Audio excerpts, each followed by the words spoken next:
चलो फिर आगे चलते हैं। Next is ATIB। अभी ATIB वापस से पुराना है, this is a very old section. इसमें पहले तो बहुत सारे डिडक्शंस हुआ करते थे एक जमाने में, लेकिन धीरे धीरे करके गवर्नमेंट खत्म करते गया और अभी एक दो ही इसके अंदर बचे हैं। उसका भी टाइम ऑफ स्टार्टिंग बिजनेस तो हार्डली बचा है, बस वो जो स्टार्ट कर चुके पहले उनका कंटिन्यूटी में डिडक्शन अवेलेबल है। तो देखो उसमें भी अपन देखते हैं। तो पहले नंबर पे है प्रोडक्शन और refining of mineral oil, Ambani. Ambani के लिए डिडक्शन हमेशा चलते रहते हैं। मिनरल ऑयल का बिजनेस जिनका है ही, किसका? प्रोडक्शन का। तो उनके जो क्रूड ऑयल प्रोडक्शन के ऑयल वेल्स है उसका भी मिलेगा वहां पे ना, गैस प्रोडक्शन होता है उनका गोदावरी में। और दूसरा रिफाइनिंग ऑफ मिनरल ऑयल, जो जामनगर में रिफाइनरी है उनकी, उनके लिए तो एक्चुअली खास उसके लिए आया था ये एक जमाने में। तो देखो अपन उसको देखते हैं। असेसी कौन? Any person engaged in commercial production और refining of mineral oil. Production यानी क्रूड ऑयल, नीचे लिख दो तो समझ में आएगा, क्रूड ऑयल या गैस, एंड रिफाइनिंग यानी कि रिफाइनरी, रिफाइनरीज जो होती है। अब उसमें देखो टाइम क्या है। तो प्रोडक्शन ऑफ मिनरल ऑयल के लिए ऑन और आफ्टर 1497 बट बिफोर 31 मार्च 2017, तो ये भी लास्ट ईयर में खत्म हो गया है। अभी 17-18 में आप बिजनेस चालू करोगे तो डिडक्शन नहीं मिलेगा, लेकिन जिन्होंने 97 टू 2017 के बीच में शुरू कर दिया है उनको डिडक्शन कंटिन्यू मिलता रहेगा।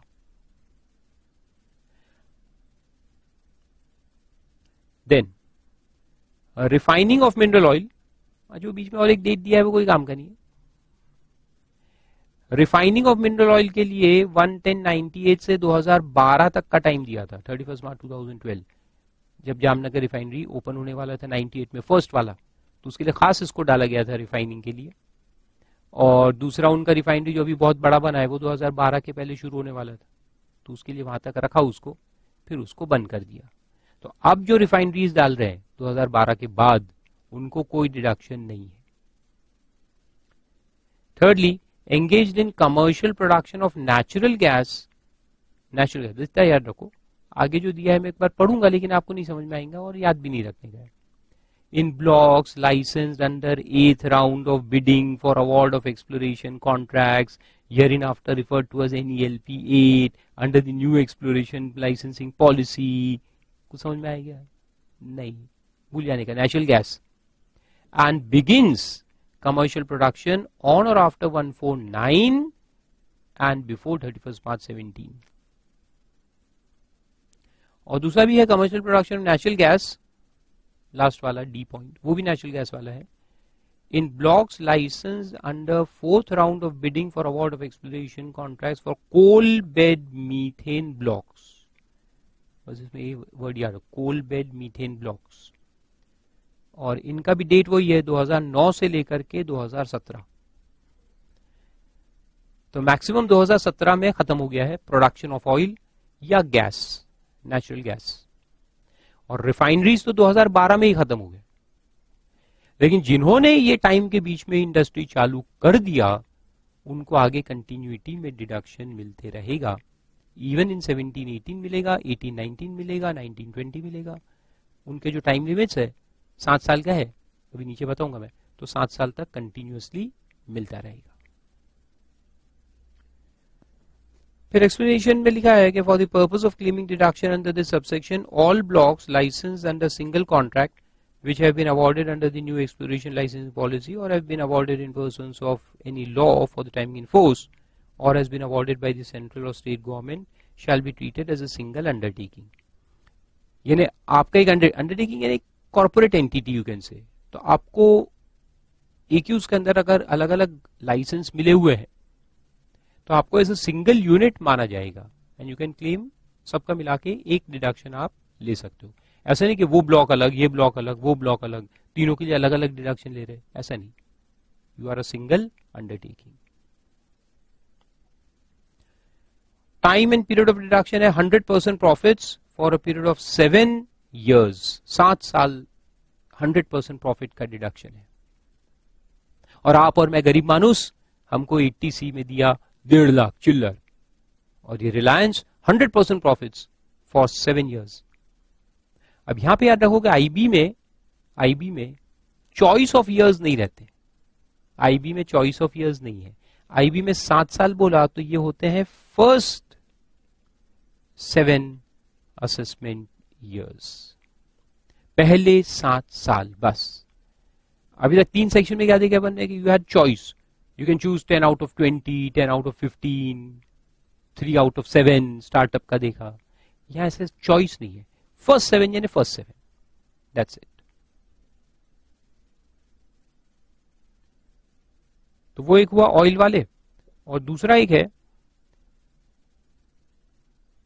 ये अभी भी चल रहा है, आज भी ओपन है, आज भी 17-18 में भी आप यहां बिजनेस चालू कर सकते हो, और वो है undertaking engage in business of processing, preservation and packaging of fruits, vegetables और मीट एंड मीट प्रोडक्ट्स और पोल्ट्री और मरीन इन फिश और डेयरी प्रोडक्ट्स।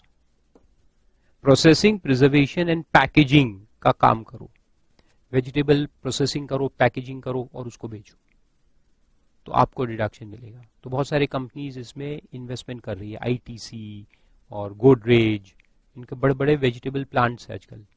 वो खुद ग्रो नहीं करते, ग्रो कोई दूसरा करता है, ये क्या करते हैं कि उसको खरीद के उसको प्रोसेस करके फिर मार्केट में बेचते हैं।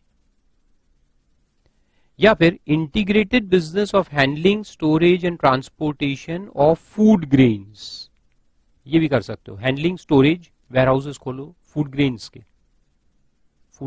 लिए, व्हीट, राइस वगैरह। तो ये दोनों भी आज भी ओपन है। असेसी कौन? एनी पर्सन, इंडिविजुअल, एचयूएफ, कोई भी कर सकता है business.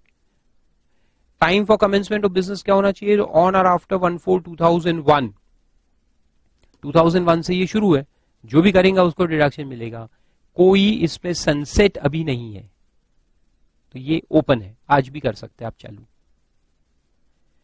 Amount and period of deduction क्या है? तो देखो 100% of the profits for first 5 years and 25% for the next 5 years।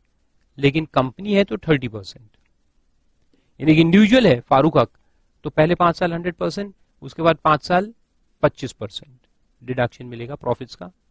और अगर अपन कंपनी है तो पहले 5 साल 100% और आगे 5 साल 30%, बस इतना डिफरेंस है। 6th to 10th ईयर में उनको 30 मिलेगा कंपनीज को, बाकी सबको 25 मिलेगा। Manner of computation of profits वही 80I की तरह। Right of assessing officer to adjust profits same 80I। Amalgamation, demerger same 80I। और एक सुप्रीम कोर्ट जजमेंट दिया है छोटा सा कि can duty drawback be treated as profits for the purpose of deduction. Interesting case है ये, और के फार्मा का। ड्यूटी ड्रॉबैक क्या होता है?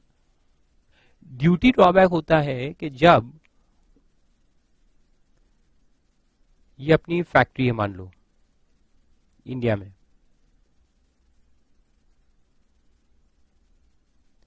और हम रॉ मटेरियल वगैरह इंपोर्ट करके लाते हैं, तो इंपोर्टेशन पे ड्यूटीज लगती है, कस्टम ड्यूटी लगती है। और फिनिश गुड्स बनाने के बाद अगर अपन इसको एक्सपोर्ट कर देते वापस, अगर हम एक्सपोर्ट कर देते हैं, तो ये इंपोर्टेशन पे जो कस्टम्स ड्यूटी वगैरह लगी थी, ये हमको रिफंड कर दी जाती है। So this custom duty that we have paid on importation of raw material is refunded to us. Refunded when you export the finish goods. तो ये इंपोर्ट करके लाए रॉ मटेरियल, फिर हमने फिनिश गुड्स बनाए, फिनिश गुड्स को अगर export कर दे तो इंपोर्ट पे जो ड्यूटी लगती है वो अपने को रिफंड मिल जाती है। तो that is called as duty drawback. तो ये ड्यूटी ड्रॉबैक जो है, तो this refund is called as duty drawback. Drawback यानी रिफंड, ड्रॉबैक यानी रिफंड ले लो। ड्यूटी यानी ये कस्टम ड्यूटी, उसका रिफंड मिलता है।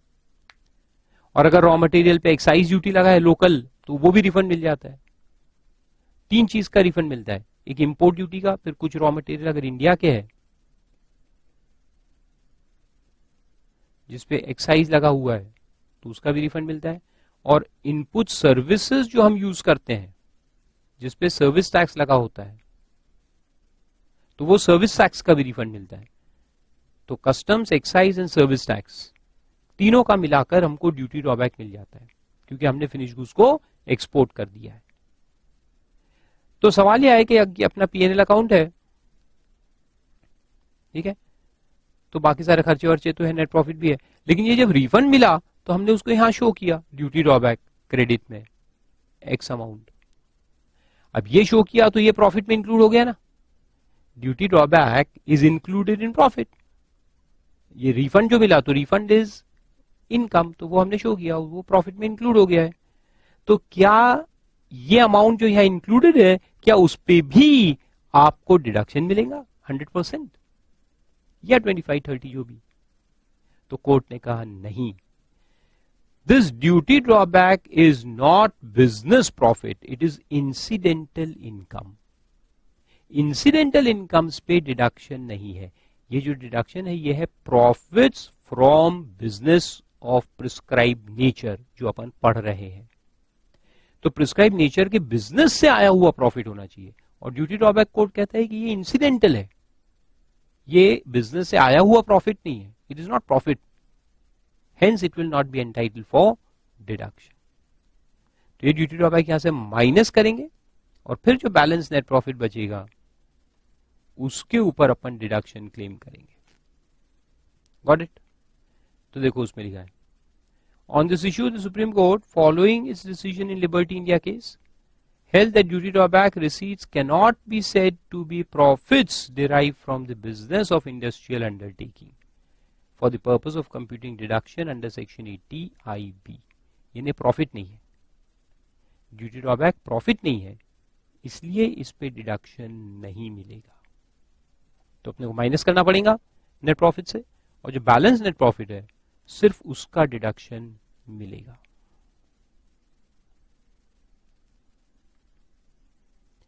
तो सिंपल था, that was 80 IB।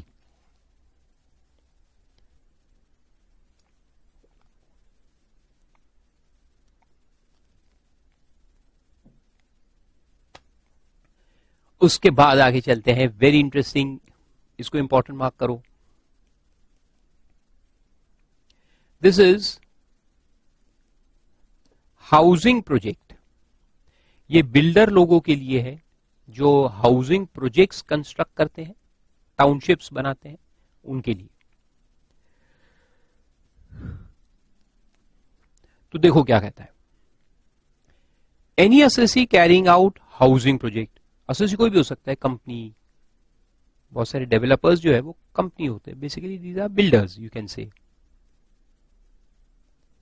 builders, they can be individual, company, firm, etc. कोई भी हो सकता है, ठीक है, any assessee carrying out housing project. लेकिन उसमें एक लिखा है कि nothing contained in this section shall apply to an assessee who executes the housing project as a work contract awarded by any person including the government और the state government.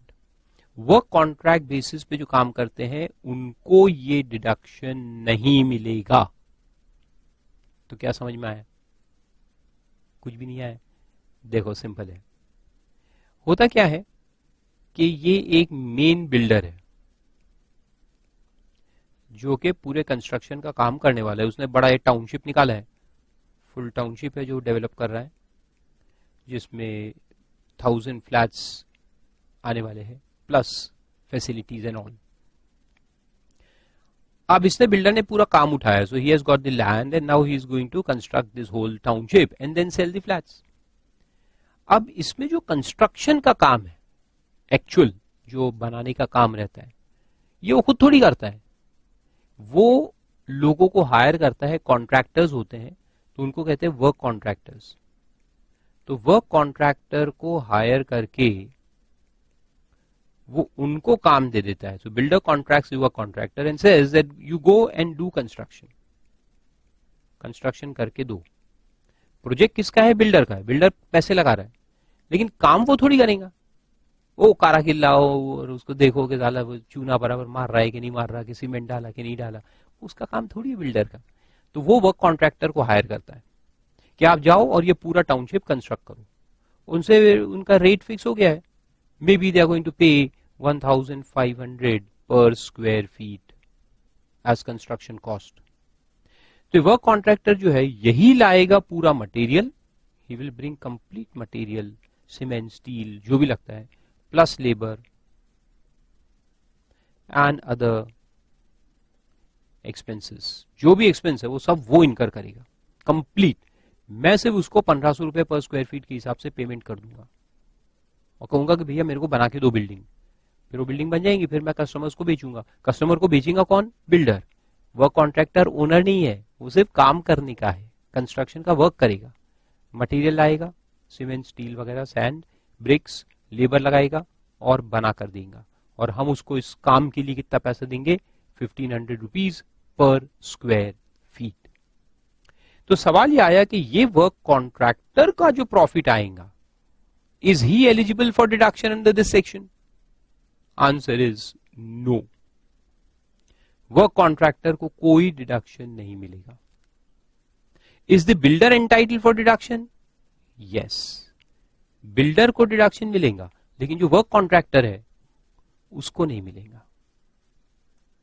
अपन ये नहीं बोलेंगे कि work contractor housing project undertake कर रहा है, no, वो तो सिर्फ बनाने का काम कर रहा है। हाउसिंग प्रोजेक्ट है किसका? ये बिल्डर का है, जो जिसको प्रमोटर ऑफ द स्कीम या बिल्डर उसका है, तो उसको डिडक्शन मिलेगा, ना के वर्क कॉन्ट्रैक्टर को। आए समझ में? Very good. फिर आगे चलो, डिडक्शन कितना है? 100% of the profits and gains derive from such business. Builder को 100% प्रॉफिट डिडक्शन मिल जाएगा, लेकिन बहुत सारे कंडीशंस है उसमें, इतनी जल्दी इतना खुश होने की जरूरत नहीं है। Let's go to the conditions. पहला कंडीशन है कि the project is approved by the competent authority, यानी लोकल अथॉरिटी।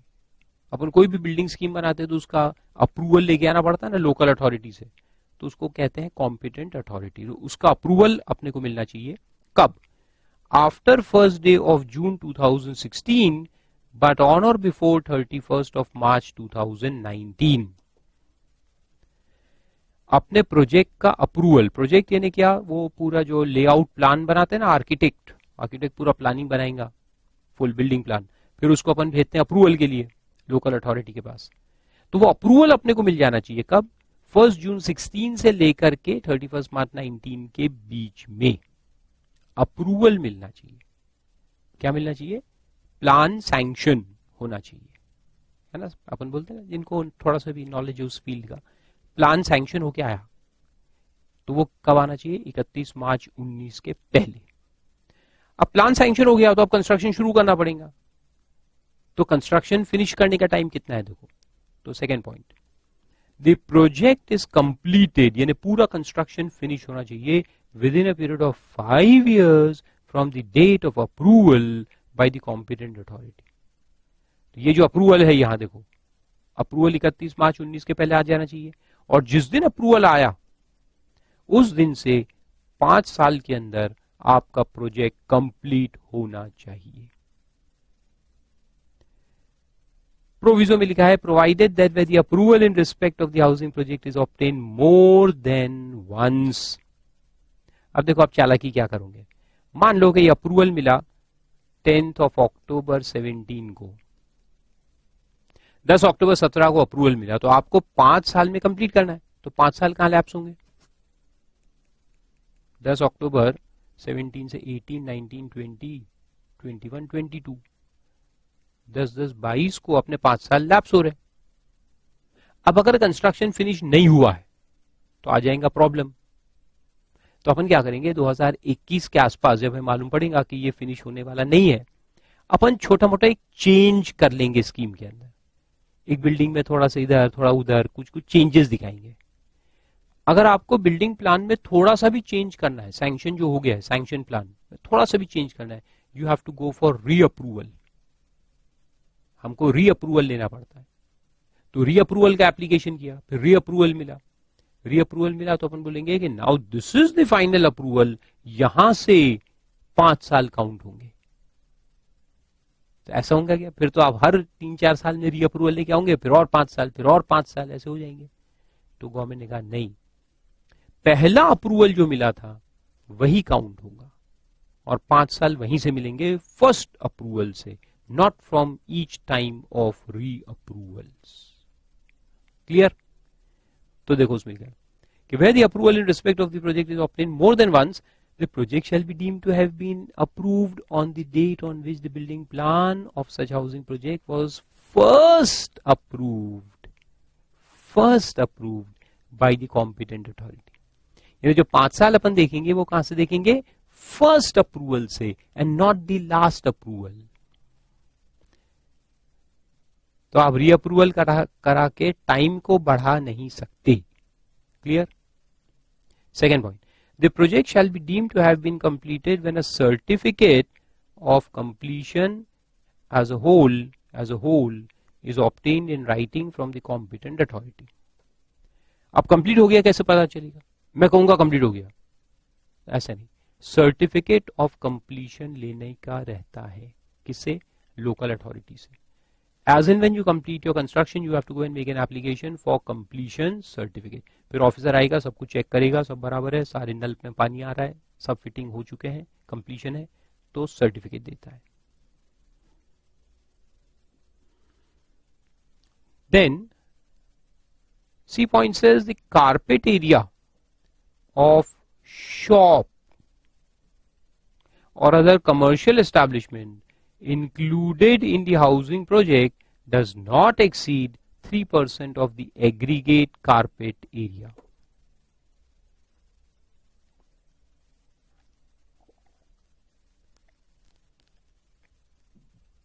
अब देखो डिडक्शन किसको है? कमर्शियल कॉम्प्लेक्स बनाकर बेचने पे डिडक्शन है कि रेसिडेंशियल कॉम्प्लेक्स में डिडक्शन है? बताओ। रेसिडेंशियल में है ना। अगर हम कमर्शियल कॉम्प्लेक्सेस बनाएंगे, malls and big big commercial complexes, office spaces and all, और उसको बेचेंगे, प्रॉफिट कमाएंगे, वो होता है फुल्ली टैक्सेबल, उसमें कोई डिडक्शन नहीं है। डिडक्शन सिर्फ हाउसिंग प्रोजेक्ट्स के लिए है। ओके, तो मैंने हाउसिंग प्रोजेक्ट बना है, आजकल देखते हैं ना वो बड़ी बिल्डिंग बनती है फ्लैट स्कीम, लेकिन नीचे में अपन शॉप्स निकाल लेंगे, नीचे में शॉप्स निकालेंगे, उसको अलग से बेचेंगे। तो यहां लिखा है कि वो कर सकते हो, शॉप तुम निकाल सकते हो एक आध दो, लेकिन वो 3% से ऊपर नहीं होना चाहिए of the total carpet area that you have constructed. यानी अपना अगर total construction is 1 lakh square feet carpet area, 1 lakh square feet carpet area का टोटल कंस्ट्रक्शन हम कर रहे हैं, जिसमें 100, 200, 300, 400 फ्लैट्स है, जितने भी है, total building size is 1 lakh square feet carpet area. तो उसमें से कमर्शियल यूज का जो है वो सिर्फ 3% यानी 3000 स्क्वायर फीट हो सकता है, kept for commercial use, only 3%, है ना। तो 1 लाख इंटू 3% इज 3000। तो 3000 स्क्वायर फीट का एक आध दो दुकान निकाले, 1500 के 2 दुकान या एक इंच निकाला ग्रोसरी शॉप के लिए, तो चलेगा, that is allowed, that much commercial is allowed. Then project is only a housing project on the plot of land, is the only housing project on the plot of land, ये भी एक condition है। यानी कि ये plot of land है अपना, तो ऐसा नहीं कि अपन यहाँ पे अभी एक हाउसिंग प्रोजेक्ट बना लेंगे, उसका डिडक्शन लेंगे, फिर यहाँ एक दूसरा कभी तो भी बनाएंगे, फिर यहाँ तीसरा बनाएंगे, ऐसा नहीं। This should be the only project on that plot of land, 2-3 projects नहीं, एक अकेला प्रोजेक्ट होना चाहिए। अच्छा, फ्लैट स्कीम्स कितने भी हो सकते हैं, the number of buildings can be 10, 15, 20, लेकिन वो project as such 1 single project होना चाहिए।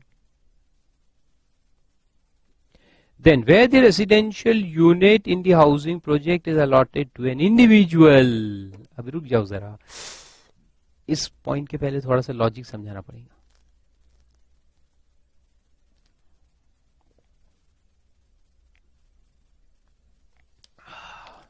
आप भी पानी वानी पी लो।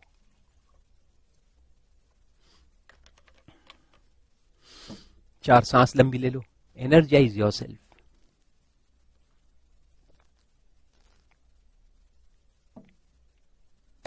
ये मेरा वो वीडियो आप लोगों ने देखा है ना, माइंड पावर, तो उसमें मैंने बताया कि you have to continuously energize yourself. पढ़ाई करते करते हर 1 घंटे में 5 मिनट का ब्रेक लेने का, चाहे मेरा लेक्चर खत्म हो या ना हो, उसको बीच में पॉज दबाने का, 5 मिनट ब्रेक लो, सिटअप्स करो, थोड़े पुशअप कर सकते हो, भाई लोग अगर है तो, बहन लोगों से नहीं होगा तो और कोई एक्सरसाइज करे, थोड़ा फ्रेशन अप होने का, सांस लंबी लंबी लेने का, 5 minutes fast exercise, and then again sit back. तो उससे क्या होगा, और पानी वानी पी के, you have to create energy. जितना ज्यादा एनर्जी रहेगा उतना आपका ग्रास्पिंग अच्छा होगा। 12 घंटे पढ़ाई कर, एक बार बैठ गए 12 घंटे नहीं उठे, वेस्ट ऑफ टाइम है। 55 minutes you study, 5 minutes break, 55 minutes study, 5 minutes break. हमेशा 5 मिनट ब्रेक लेने, 5 यानी मिनिमम 5, 10 मिनट तक लो तो ठीक है। अच्छा चलो, तो मैं क्या कर रहा था कि एक लॉजिक ऐसा है कि ये जो इन्होंने बताया एग्जेम्पशन गवर्नमेंट ने दिया है, ये क्या है कि आम आदमी जो है इस देश का, वो आम आदमी पार्टी नहीं है, the common man of this country, आप और मैं, हमारे लिए हाउसेस की जरूरत है। और इसलिए ये बिल्डर है जो ऐसे हाउसेस बना रहा है जो एक आम आदमी के लिए है, तो फिर उसको एग्जेम्पशन है, उसको डिडक्शन दिया है।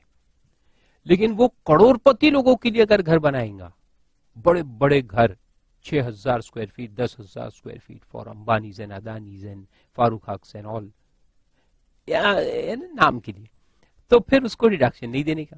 तो ये हाउसेस जो है ये छोटे हाउसेस होने चाहिए, नॉर्मल साइज के, एंड नॉट एबनॉर्मली हाई या big size, normal size. Normal यानी 2 BHK ऐसे होना चाहिए, 1 BHK 2 BHK, छोटे घर, नॉट पैलेशियल हाउसेस। ठीक है, तो ये कंडीशन है, आम आदमी के लिए घर बनाओ तो एग्जेम्पशन दिया है।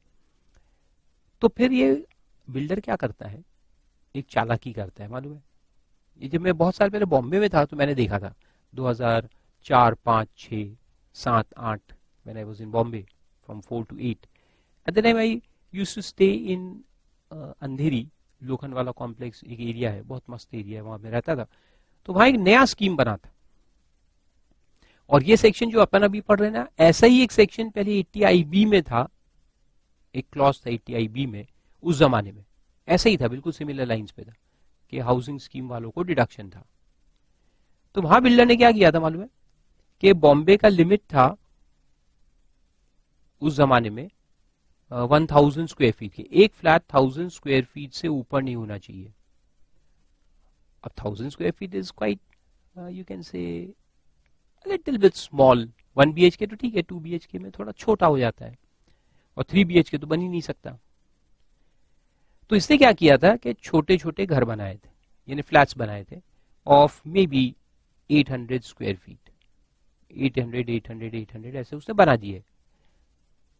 अब कोई कस्टमर आया, वो कहते मेरे को तो बड़ा चाहिए, मेरी तो बड़ी फैमिली है, मेरे को 2 फ्लैट मिला के दे दो। तो 2 फ्लैट उसको दे दिए, तो उसको 1600 स्क्वायर फीट का मिल गया। फिर ये बीच की दीवार हटा देते हैं और बड़ा फ्लैट बना लेते हैं। तो एडजेसेंट फ्लैट्स बेचने का स्कीम था, sell adjacent flats and then they will convert it into 1 unit. जैसे अपन ने वो 54F54 में देखा था ना एग्जेम्पशन में, कि आप 2 फ्लैट लेके एक बना सकते हो, उसको एक मानेंगे। तो ये लोग ऐसा करते थे। तो बेचते समय 2 यूनिट बेचा, means for the builder it is unit 1 and unit 2। तो बिल्डर 2 यूनिट आपको बेच रहा है, आपने बीच की दीवार तोड़ के उसको एक बना दिया। तो बिल्डर को एग्जेम्पशन मिल जाता था, क्योंकि बिल्डर के लिए कंडीशन सेटिस्फाइड, 1000 से कम है, तो बिल्डर को मिल गया डिडक्शन, तो बिल्डर हैप्पी और आप भी हैप्पी, आपको अपना एक घर मिल गया। तो ये जो सिस्टम चल रहा था ये तो गड़बड़ है। फिर बिल्डर तो और छोटे छोटे बनाएंगे, और आपको 10 फ्लैट बेच देगा, उसको 12 फ्लैट बेच देगा। फिर आप उसको ज्वाइन करते रहो दीवारें हटा हटा के। तो गवर्नमेंट ने इसके लिए कंडीशन डाला है। कंडीशन क्या है, अब इसको रोकेंगे कैसे, how to stop this practice.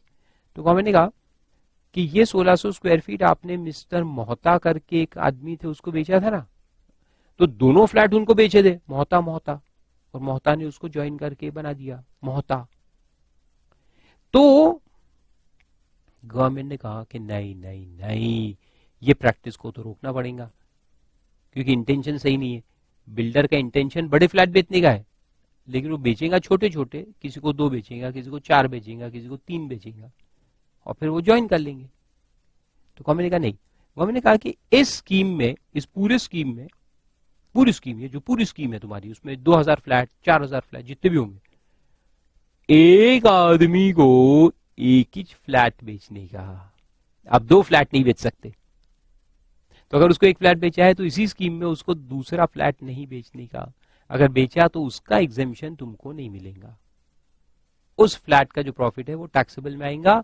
It will not be allowed as deduction. Simple. तो एक स्कीम में एक आदमी को एक ही फ्लैट देना है। तो फिर मोहता बोलेगा कि कोई बात नहीं, एक फ्लैट मेरे नाम से दे दो, एक फ्लैट मेरी बाइकों के नाम से दे दो, यानी मिसेस के नाम से दे दो, एक फ्लैट बच्चे के नाम से दे दो, हो गए 3, मिला देंगे। तो गवर्नमेंट ने कहा नहीं नहीं नहीं, ऐसा भी नहीं। अगर स्कीम में एक फ्लैट तुम्हारे नाम से गया है तो कोई दूसरा फ्लैट ना तो तुमको देंगे, ना तुम्हारी वाइफ यानी स्पाउस को देंगे, ना तुम्हारे माइनर बच्चों को देंगे। ऐसा कंडीशन डाला। तो वो देखो अभी लिखा है। तो ये कंडीशन वो पुराने उसमें भी आया था जो मैंने आपको बताया, उस जमाने में जो था 2004 का जो स्कीम था उसमें भी आया, और वो इसमें भी उन्होंने कंटिन्यू रखा है, ये जो नया स्कीम है। तो देखो उसमें पॉइंट नंबर ई अब समझ में आएगा आपको कि where a residential unit, a residential unit यानी 1, ए का मतलब होता है 1, in the housing project is allotted to an individual, no other residential unit in the housing project shall be allotted to the individual, यानी उसको खुद को, मोहता को, or the spouse or minor children of such individual। यानी उस scheme में, उस project में कोई दूसरा फ्लैट ना तो मोहता को देंगे, ना उसकी बीवी को देंगे, ना उसके बच्चों को देंगे। बच्चे यानी कौन से, माइनर वाले। बाकी आप अपनी बहन के नाम से ले सकते हो, भाई के नाम से ले सकते हो, पिताजी के नाम से ले सकते हो, मम्मी के नाम से ले सकते हो। बाकी फैमिली मेंबर्स के नाम पे अलाउड है, चाचा के नाम से लो, चाची के नाम से लो। तो अगर वाकई में आपको एक करना है, बड़ा घर बनाना है, तो एक आपके नाम से घर खरीदो, एक आपके फादर के नाम से लो, मदर के नाम से लो, भाई के नाम से, बहन के नाम से, वो चलेगा, वो अलाउड है। लेकिन स्पाउस और माइनर बच्चे ये अलाउड नहीं है। फिर असेसी को बुक्स ऑफ अकाउंट मेंटेन करना है। असेसी यानी कौन, बिल्डर। तो builder will maintain books of accounts and conditions relating to size of plot of land and residential unit. तो अब देखो ये नए वाले क्या है, ये मैं आपको बताता हूँ। वो 1000 स्क्वायर फीट जो मैंने बोला वो तो उस जमाने का था जब मैं बॉम्बे में था 2004 में। अब क्या है तो वो देखो टेबल से आपको समझ में आएगा। पहले पॉइंट में दिया है location of the housing project, यानी हाउसिंग प्रोजेक्ट कहां है, मुंबई दिल्ली वगैरह में है कि लोकल गांव शहरों में है। Then size on plot of land नहीं, साइज ऑफ होना चाहिए, size of plot of land on which the project is located, यानी जो एरिया है, जमीन जिसके ऊपर हमने प्रोजेक्ट बनाया, तो वो जमीन का साइज क्या होना चाहिए। Then carpet area of the residential unit comprised in the housing project, यानी उसका रिस्ट्रिक्शन जो मैंने अभी बताया ना, पुराने जमाने में 1000 स्क्वायर फीट था बॉम्बे में, अभी क्या है अपन देखेंगे। कारपेट एरिया कितना होना चाहिए मैक्सिमम, इसको ये मैक्सिमम लिमिट, इससे ज्यादा नहीं होना चाहिए। और साइज जो रहता है ना प्लॉट ऑफ लैंड, ये मिनिमम रहता है, मिनिमम इतना बड़ा तो होना ही चाहिए। तो एक मिनिमम लिमिट है, एक maximum limit. And percentage of floor area ratio to be utilize by the project, यानी कितना एफएसआई तुम्हारा यूज होना चाहिए। FSI यूज, ये भी अपन देखेंगे। क्योंकि एक प्रोजेक्ट में जैसे तुम्हारे पास एक जमीन है तो उसका FSI मिलता है ना। अगर 1 FSI है, अगर अपने पास 10,000 स्क्वायर फीट की जमीन है तो अपन 10,000 स्क्वायर फीट का कंस्ट्रक्शन कर सकते हैं। तो हमने कितना किया, 1000 इंच किया, बाकी रख दिया बाद में। तो ऐसे नहीं होना चाहिए। Your FSI should be fully utilize और ऑलमोस्ट फुल्ली यूटिलाइज, ये कंडीशन है उसमें। तो वो भी अपन देखेंगे कि कितना परसेंटेज यूज करना जरूरी है। सो लेट्स सी, पहला पॉइंट देखते हैं। Cities of Chennai, Delhi, Kolkata and Mumbai, ये 4 सिटी में अगर आपका प्रोजेक्ट है, तो 4 मेट्रोज, देन जो जमीन है वो होनी चाहिए not less than 1000 square meter. Not less than यानी मिनिमम 1000 स्क्वायर मीटर तो होना ही चाहिए, उससे ज्यादा है चलेगा। और एक फ्लैट जो आप बनाओगे, 1 रेसिडेंशियल यूनिट, चाहे वो फ्लैट हो, चाहे रो हाउसेज हो, बंगलोज हो, जो भी है, तो 1 unit should not be more than 30 square meters। 30 square meter से ज्यादा का नहीं होना चाहिए। अब 30 स्क्वायर मीटर अगर आप कन्वर्ट करना चाहते हो स्क्वायर फीट में,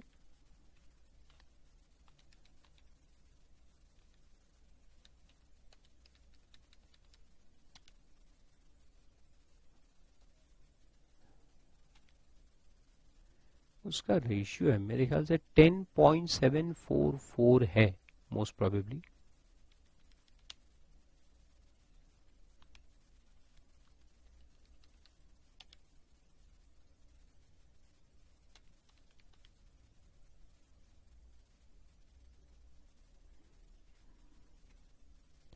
स्केल मेरे पास अभी है नहीं, वो मोबाइल भी नहीं है, मैं आपको कन्वर्ट करके बता था। इसको आप मोबाइल में जाना, एक कन्वर्टर रहता है, गूगल पे जाके सर्च करो converter, square meter to square feet converter, metric converter एक रहता है, उसमें आप डालोगे 30 स्क्वायर मीटर तो आपको उसका फीट बता देगा। तो मेरे हिसाब से जहां तक मुझे याद है तो 10.744 होता है, तो उसके हिसाब से 322 स्क्वायर फीट कुछ तो भी आ रहा है। बट यू चेक इट, मैं क्वेश्चन मार्क डाल देता हूँ, चेक कर लेना एक बार, गूगल पे जाके चेक कर लो। Square metre into square feet converter आता है, उसमें डालो तो आपको दिखा देगा। ठीक है, तो एक फ्लैट 322 स्क्वायर फीट से ज्यादा का नहीं होना चाहिए। यानी देखो आप कितना छोटा घर है। और FSI यूजेबिलिटी में बोला है कि 90%, not less then 90% of the FSI is in respect of the plot of land under the rules to be made by the government or the state government or local authority as the case may be। तो 90% use होना जरूरी है। यानी your total constructed area should be 90% और more of the available FSI। जितना FSI तुमको allot हुआ है उसका 90% कंस्ट्रक्शन होना ही चाहिए। और बाकी जगह पे है तो फिर वहां पे प्लॉट ऑफ लैंड जो है वो 2000 स्क्वायर मीटर मिनिमम होना चाहिए, उससे ज्यादा ही चलेगा। और फ्लैट का जो साइज है वो 60 स्क्वायर मीटर या उससे कम होना चाहिए, 60 स्क्वायर मीटर से ज्यादा नहीं होना चाहिए। तो बेसिकली ये 1 BHK तक अलाउड है, 1 रूम टेनामेंट 1 BHK वहां तक बन सकता है। और वहां यूटिलाइजेशन ऑफ FSI है 80%, 80% has to be utilized।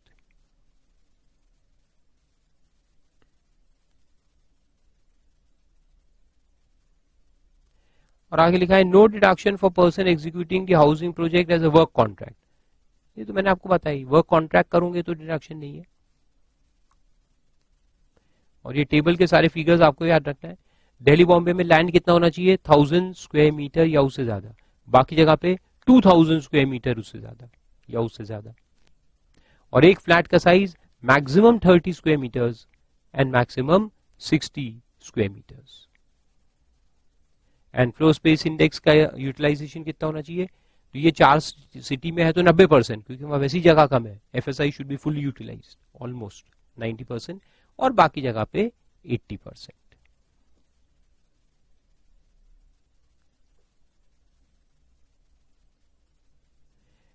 तो अगर ये सारे कंडीशन सेटिस्फाई हो गए तुम्हारे तो तुमको डिडक्शन अलाउड है।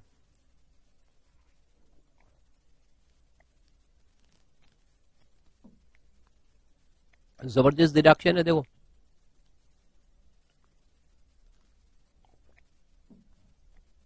कितना डिडक्शन है, 100% प्रॉफिट, बिल्डर का 100% प्रॉफिट ये स्कीम का, ये प्रोजेक्ट का फुल्ली डिडक्टेबल है। और कितने साल में, कोई नंबर ऑफ ईयर्स नहीं है। देखा क्या कोई नंबर ऑफ ईयर्स थे क्या? नहीं। 8 साल, 10 साल, 4 साल, 7 साल नहीं, क्योंकि बिल्डर कब बेचेगा वो तो मालूम नहीं ना, बना दिया है फिर उसको बेचेंगे धीरे धीरे, तो जब भी बेचोगे और प्रॉफिट आएगा full deduction will be allowed. फिर उसके बाद एक दिया है consequence of non completion of the project with in 5 years। अगर आप 5 साल में कंप्लीट नहीं करोगे प्रोजेक्ट को तो फिर आपको डिडक्शन मिलेगा क्या? नहीं। तो वो वहां दिया देखो, in case where the housing project is not completed within the period of 5 years from the date of approval by the competent authority and in respect of which a deduction has been claimed and allowed under this section। मान लो कि तुमने पहले deduction ले लिया, कैसे कि घर बेच डाले पहले ही, घर तो स्टार्टिंग से बिकना शुरू हो जाते ना, तो अपन ने बेच दिए, इनकम को अकाउंट फॉर भी कर लिया, लेकिन घर कंप्लीट नहीं हुआ है, बिल्डिंग चालू है, काम चालू है, उधर वर्क इन प्रोग्रेस है, और यहाँ हम घर को बेचते जा रहे हैं और प्रॉफिट कमाते जा रहे और डिडक्शन लेते जा रहे। लेकिन फिर 5 साल गुजर गए और घर अगर कंप्लीट नहीं हुए तो ये जितने भी डिडक्शन लिए थे सब विड्रॉ कर लिए जाएंगे। तो वो लिखा है देखो, claimed and allowed under this section, the total amount of deduction so claimed shall and allowed in one or more previous years shall be deemed to be the income of the assessee chargeable to tax under the head PGBP। इसको business income मान के tax कर देंगे of the previous year in which the period for completion so expires। यानी जहां 5 साल expire हुए और घर कंप्लीट हुआ नहीं, तो जो भी डिडक्शन लिया हुआ है सब विड्रॉ करके इनकम में ऐड कर देंगे। कौन से हेड में? PGBP। And secondly, no deduction under any other provision of the act in respect of such profit। ये तो लिखा ही रहता है, डबल डिडक्शन नहीं मिलना चाहिए। तो आपने ये सेक्शन में अगर डिडक्शन लिया है तो फिर इसी चीज का कोई दूसरे सेक्शन में डिडक्शन नहीं मिलेगा। फिर मीनिंग ऑफ टर्म्स दिया है कुछ, कारपेट एरिया, कारपेट एरिया अपन ने देखा ना 30 या 60 के ऊपर नहीं होना चाहिए, तो वो दिया है कारपेट। कारपेट एरिया का मतलब क्या है? तो यहां लिखा है एज डिफाइंड अंडर रेरा। अरे वहां जाके क्या दिया, कारपेट एरिया का मतलब क्या होता है मैं आपको समझा देता हूं। जैसे अपना ये फ्लैट अपने को मिला तो उसके ये वॉल्स रहते हैं, फिर अंदर में रूम्स है तो उसके वॉल रहते हैं, ठीक है, फिर कुछ गैलरी वगैरह होगी यहां से बाजू में। तो ये क्या होता है कि जो वॉल जो एरिया ऑक्यूपाई कर लेता है, काफी एरिया जाता है वॉल में, 1-1 फीट का वॉल रहता है, 9 इंच 10 इंच का वॉल रहता है ना, इतना बड़ा, देखो कितना एरिया चले गया उसके अंदर। तो वॉल जो ऑक्यूपाई कर लेते एरिया, और ये सबके पैसे अपने बिल्डर को दिए हुए हैं, ये सबको लेकिन हटा दो, तो इसके बीच में जो खाली एरिया है ये वॉल टू वॉल, वॉल के अंदर से इस वॉल के अंदर तक, ये वॉल के अंदर से उस वॉल के अंदर तक जो एरिया है उसको कहते हैं carpet area, that is called carpet area. तो अपने को कारपेट एरिया यहां चेक करना है 30, 70, 30 एंड 60। फिर कॉम्पिटेंट अथॉरिटी को मतलब नहीं है, फ्लोर एरिया रेशियो भी कोई मतलब नहीं है, हाउसिंग प्रोजेक्ट भी कोई मतलब नहीं है, रेसिडेंशियल यूनिट यानी 1-1 फ्लैट वो भी कोई मतलब नहीं है।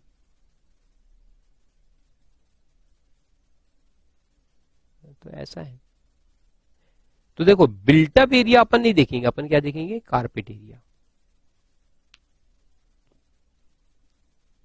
So that was simple. उसके बाद 80I-D करके है, hotels and convention centres in specified areas, इसको कट कर दो, ये कोई काम का नहीं है, not relevant from previous year 17-18 onwards.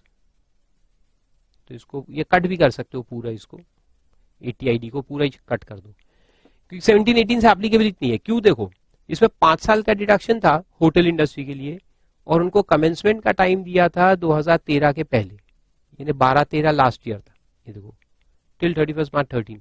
तो जिन्होंने यहाँ होटल डाल दिए उस जमाने में, उनको 5 साल डिडक्शन मिला।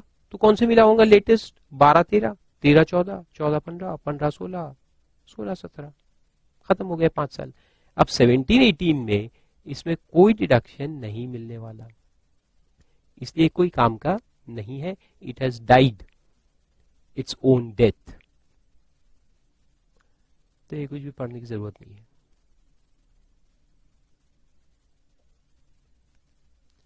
फिर सीधा आ जाओ आईई के ऊपर। आईई लास्ट है इसमें, ये सीरीज में। इसमें नॉर्थ ईस्टर्न स्टेट्स में बिजनेस करने का है, नॉर्थ ईस्टर्न स्टेट्स। और टाइम दिया था 1/4/7 से 31 मार्च 17। तो इसका भी बिजनेस चालू करने का वक्त अब खत्म हो चला है, खत्म हो चुका है। अपन 17-18 में है, तो 17-18 में आप अगर चालू करोगे नॉर्थ ईस्टर्न स्टेट्स में ये बिजनेस, तो कुछ नहीं होगा। लेकिन जिन्होंने 2017 के पहले स्टार्ट कर दिया, इनको आगे डिडक्शन कंटिन्यू रहेगा। तो एक बार इसलिए पढ़ लेते हैं कौन सा बिजनेस करना है। मैन्युफैक्चरिंग और प्रोडक्शन ऑफ एलिजिबल आर्टिकल और थिंग, या undertake substantial expansion to manufacture और प्रोड्यूस एलिजिबल आर्टिकल और थिंग। यानी एक तो आप न्यू मैन्युफैक्चरिंग प्लांट डालो, या आप सब्सटैंशियल एक्सपांशन करो एग्जिस्टिंग प्लांट का, दोनों में डिडक्शन मिलेगा। या तीसरा, carry on any other eligible business. तो वो एलिजिबल बिजनेस में क्या है वो अपन देखेंगे। तो मैन्युफैक्चरिंग तो कवर हो ही गया, उसके अलावा any other eligible business. Profits 100% deduction मिलेगा फॉर 10 कॉन्जिक्यूटिव असेसमेंट ईयर्स। पहले 10 साल 100% डिडक्शन। कंडीशंस तो वही रहते हैं, स्प्लिटिंग अप से फॉर्म नहीं होना चाहिए, सेकेंड हैंड मशीनरी नहीं होनी चाहिए, डबल डिडक्शन नहीं लेने का, manner of computing profit same as ATI, and so on and so forth. ठीक है, तो यहाँ क्या है, नॉर्थ ईस्टर्न स्टेट्स में अपने को बिजनेस करने के। तो नॉर्थ ईस्टर्न स्टेट्स में क्या क्या है, वो नीचे डिफाइंड है। अरुणाचल प्रदेश, असम, मणिपुर, मेघालय, मिजोरम, नागालैंड, सिक्किम, त्रिपुरा। सब्सटैंशियल एक्सपांशन जो वर्ड दिया था कि एक्सपांशन करो, उसका मतलब होता है 25% more investment in plant and machinery in 1 year. यानी इसके पहले साल में हमारे प्लांट एंड मशीनरी 100 करोड़ के थे, और अगर अपन 25 करोड़ से ज्यादा इन्वेस्ट करते हैं इस साल में, तो उसको कहेंगे एक्सपांशन। फिर एलिजिबल आर्टिकल और थिंग जो डेफिनेशन है ये पढ़ने का है। ये वो है अदर एलिजिबल बिजनेसेस क्या क्या है। तो उसमें देखो लिखा है एलिजिबल आर्टिकल और थिंग बनाने का है ना मैन्युफैक्चरिंग में। तो उसमें क्या क्या आएगा देखो, मींस आर्टिकल और thing other than the following. तो ये जो है ABCD, ये आपको नहीं बनाने का, ये नॉट अलाउड कैटेगरी में है। This you can not manufacture. क्या क्या? Goods falling under chapter 24 of the first schedule to CETA, Central Excise Tariff Act, which pertains to tobacco and manufactured tobacco substitutes. तंबाकू या तंबाकू सब्सटीट्यूट्स बनाओगे तो deduction नहीं मिलेगा। देन पान पराग, पान मसाला, उस पे भी नहीं मिलेगा। Then plastic carry bags of less than 20 microns, उसको भी नहीं मिलेगा। And goods falling under chapter 27 of the first schedule produced by petroleum, oil or gas refineries। ठीक है, और एलिजिबल बिजनेस में और क्या क्या है मैन्युफैक्चरिंग के अलावा, क्या क्या है देखो, hotel not below 2 star category, यानी 2 स्टार मिनिमम होनी चाहिए, 2, 3, 4, 5 चलेगा। Adventure and leisure sports including ropeways, ये मैं चालू करने वाला हूं, एडवेंचर स्पोर्ट्स। यस, कब तक के ये पढ़ाएंगे, कुछ साल और है, 3-4 साल। उसके बाद रिटायरमेंट लेकर के स्टार्ट करने वाला हूं एक कॉन्सेप्ट जो मेरे दिमाग में है, बहुत ही जबरदस्त कॉन्सेप्ट है। उसमें physical fitness, adventure and mind power, तीनों को मिक्स करके एक पूरा प्रोग्राम में सेट करने वाला हूं, और उस प्रोग्राम को फिर अपन रन करेंगे। एनीवन कैन ज्वाइन, आप भी ज्वाइन कर सकते हैं। 6 महीने का प्रोग्राम रहेगा। So for 6 months, 1 hour a day, I'll train you in fitness, adventure and mind power. तीनों का कॉम्बिनेशन रहेगा, बहुत ही बढ़िया रहेगा. खैर आगे चलते अभी. तो वो एडवेंचर स्पोर्ट, लेकिन अभी देखो मैं स्टार्ट करूंगा तो 2017 तो निकल चुका. अभी मैं नॉर्थ ईस्टर्न स्टेट में भी जाके चालू करूंगा तो अभी मेरे को डिडक्शन नहीं मिलेगा. 2017 के पहले कर लिया होता तो मिल जाता डिडक्शन. क्या करे, यहाँ पढ़ाने में लगे हैं, टाइम ही नहीं मिलता. अच्छा चलो. Then providing medical and health services, वहां जाके हॉस्पिटल डालो नॉर्थ ईस्टर्न स्टेट में, विथ मिनिमम 25 बेड कैपेसिटी. कितने का हॉस्पिटल होना चाहिए? 25 बेड का minimum. Then running old age home, north eastern state में जाके चालू करो ओल्ड एज होम. या operating vocational training institute for hotel management, catering and food craft, entrepreneurship development, nursing, paramedical, civil aviation, fashion designing and industrial training. कहां करना है? North eastern states में जाके. Then running information technology related training centers, IT सिखाने वाले, and manufacturing of information technology hardware and biotechnology.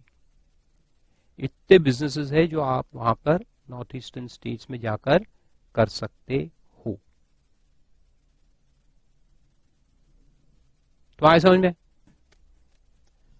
ये सारे businesses तुम अगर करोगे तो तुमको डिडक्शन मिलेगा 100% profits for 10 consecutive assessment years. Good.